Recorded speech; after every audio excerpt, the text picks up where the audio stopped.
Hi artists, today I'm going to show you how to make a three-dimensional water lily inspired by Claude Monet. To create your 3D water lily, you're going to need 3 different pieces of paper. You're going to need glue, whoops, you're going to need a scissor, and you're going to need something circular to trace like a bowl. We're going to begin with the petals of the water lily first. You can use whatever color paper you have available. I'm going to choose to use purple paper. And what I'm going to do is I'm going to fold my paper in half. Your folding doesn't have to be perfect. Push down on the crease so that you have 1, 2 overlap pieces of paper. After you folded your paper, you're going to need to create 2 circles. I'm going to take my ball and I'm going to put it down on the paper. Whoops. What you're going to do is you're going to use a pencil. I'm just using a marker so that you'll be able to see it, but you should use a pencil when you do this. You're going to trace around the bowl. After you trace around your bowl, you are going to cut out your circles. I'm going to keep the paper together so that I end up with 2 circles. Cut in the lines. Do a careful job.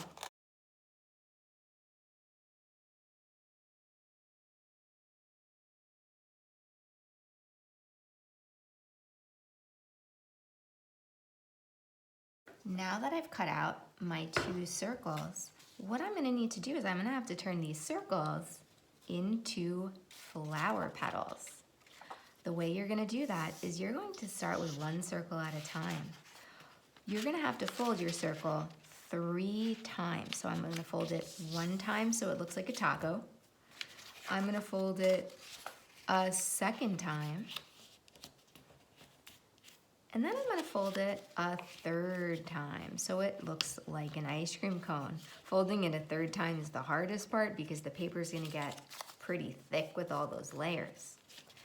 What you're going to do next with a pencil, I'm going to do it with a marker just so you'll be able to see it.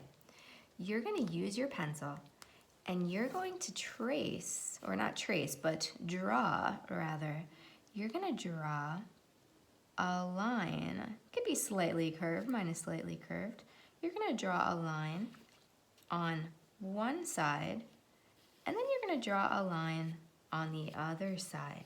Basically what you want to do is you want to create a triangle shape in the corners of your ice cream cone. What I'm going to do next is I'm going to use my scissors. I'm going to cut on the line that I just made, and I am going to create some scraps. All right, now comes the fun part. I'm gonna open it up. Whoa, I've got my flower. But my flower is flat. My petals are flat.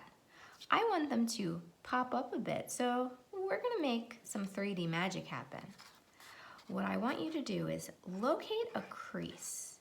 Any crease you want to on your flower. And you need to cut on that crease to the center. Don't cut through the center, but cut to the center of your flower. What I'm going to do is I'm going to overlap 2 of my petals together. And to make it stay like that, that's where your glue comes in. I'm going to use Elmer's glue, which is a liquid glue, and 1 dot is a lot. You don't need a lot if you're going to use a liquid glue. If you don't have liquid glue, that's okay too. You can use a glue stick. I'm going to carefully overlap my petals, and to make sure that it actually stays in place, I'm going to hold it down, give it a little rub, and I'm going to count to 10. I've got 1 of my petals. 1 of my flower layers. I want to create 2 layers of my flower. So that's where my 2nd circle comes in. In the beginning, the steps are the same. What I'm going to do is I'm going to fold my circle. How many times? That's right. If you said 3, great memory. So I'm going to fold it 1 time so it's like a taco. 2 times. 3 times so it's like an ice cream cone. Then do you remember what to do next? That's right, you're going to use your pencil, but in my case, I'm going to use my marker. And I'm gonna create those triangular shapes on the corners.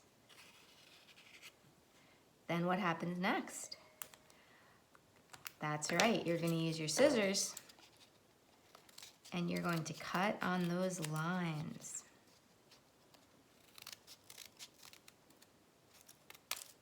Then it's gonna get slightly different. The directions are gonna slightly change a bit.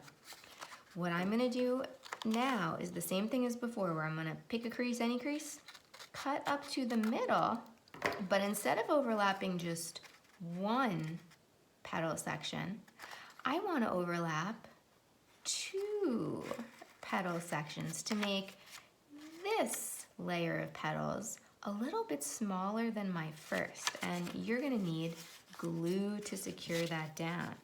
1 dot is a lot. I'm gonna put 1 dot in each petal. I'm gonna overlap it. Doesn't have to be perfect. Do the best you can and count to 10.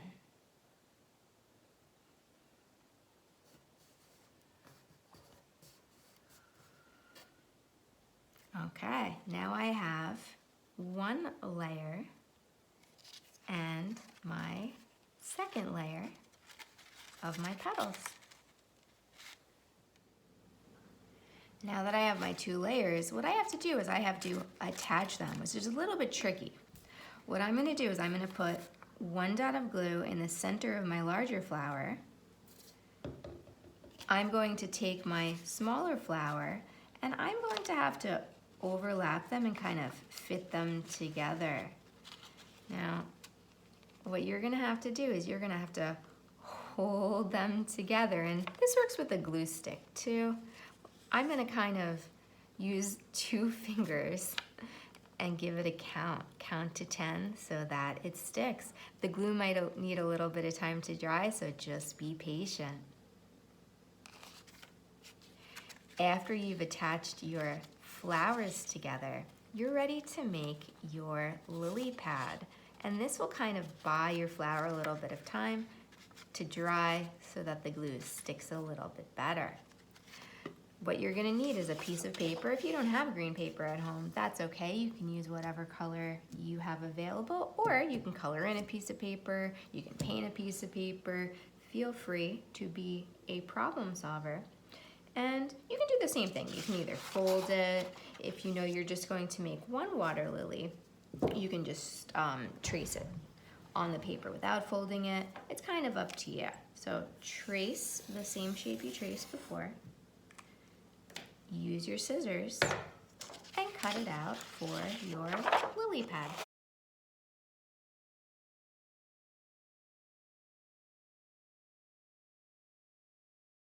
Something that I like to do to make my lily pad look more like a lily pad is sometimes lily pads have these cutout shapes, so it kind of looks like Pac-Man. What I like to do is I like to draw a V shape. It doesn't have to be big, it could be small, it's really up to you the size. Draw a V shape and cut it out. That way, it looks like Pac-Man, and it also looks like a lily pad. What I'm gonna have to do next is I'm gonna have to combine the lily pad and the lily flower. What art supply do you think you're gonna need? If you said glue, you are correct. You're gonna do the same thing. What I'm gonna do is I'm gonna put a little bit of glue at the bottom of my lily. 1 dot is a lot, you don't need a lot of glue. And you can figure out where you want your lily flower to go on your pad. It can go in the center, it can go a little bit off center, it can be a little bit higher. It's really up to you where you put it. And you're gonna do the same thing. You're gonna hold it down. I'm gonna just hold it down with 1 finger. You're gonna have to use your muscles, be strong, push, and count to 10.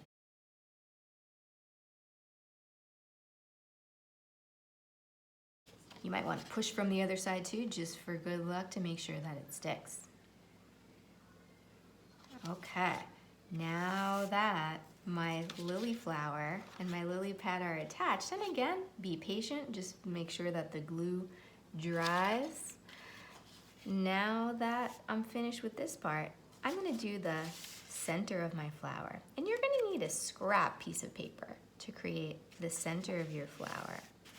You don't need a lot, just a little bit. What I'm gonna do is I'm going to rip a little piece of paper, but if you already have a scrap available, you can use the scrap that you have, and you're gonna have to crumble it up. Okay, now that I've crumbled up my paper, and feel free to use whatever crumbling technique you see fit, I'm gonna need one more dot of glue. I'm gonna put it right back in the middle. I'm gonna take that crumbled piece, I'm gonna hold it down, and I'm gonna count to 10. Your finger might get a little bit of glue on it. That's okay, it's all part of the fun.